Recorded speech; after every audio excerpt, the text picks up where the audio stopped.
கலிலேயாவில் உள்ள கானாவில் திருமணம் ஒன்று நடைபெற்றது. இயேசுவின் தாயும் அங்கு இருந்தார்.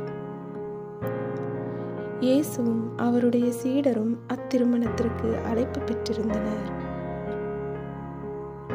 திருமண விழாவில் திராட்சரசம் தீர்ந்து போகவே இயேசுவின் தாய் அவரை நோக்கி, திராட்சரசம் தீர்ந்துவிட்டது என்றார். இயேசு அவரிடம், அம்மா, அதை பற்றி நாம் என்ன செய்ய முடியும்? எனது நேரம் இன்னும் வரவில்லையே என்றார். இயேசுவின் தாய் பணியாளரிடம், அவர் உங்களுக்கு சொல்வதையெல்லாம் செய்யுங்கள் என்றார். யூதரின் தூய்மை சடங்குகளுக்கு தேவையான 6 கல் தொட்டிகள் அங்கே இருந்தன. அவை ஒவ்வொன்றும் 2-3 குடம் தண்ணீர் கொள்ளும். இயேசு அவர்களிடம், இத்தொட்டிகளில் தண்ணீர் நிரப்புங்கள் என்று கூறினார். அவர்கள் அவற்றை விளிம்பு வரை நிரப்பினார்கள்.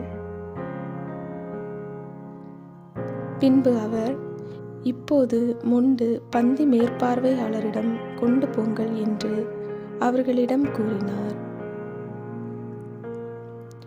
அவர்களும் அவ்வாறே செய்தார்கள். பந்தி மேற்பார்வையாளர் திராட்சை ரசமாய் மாறியிருந்த தண்ணீரை சுவைத்தார். அந்த ரசம் எங்கிருந்து வந்தது என்று அவருக்கு தெரியவில்லை.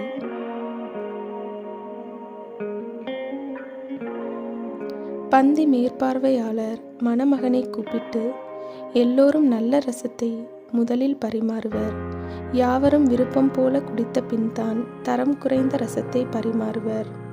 நீர் நல்ல ரசத்தை இதுவரை பரிமாறாமல் ஏன் வைத்திருந்தீர் என்று கேட்டார். இதுவே இயேசு செய்த முதல் அருமடையாளம். இது கலிலேயாவில் உள்ள கானாவில் நிகழ்ந்தது.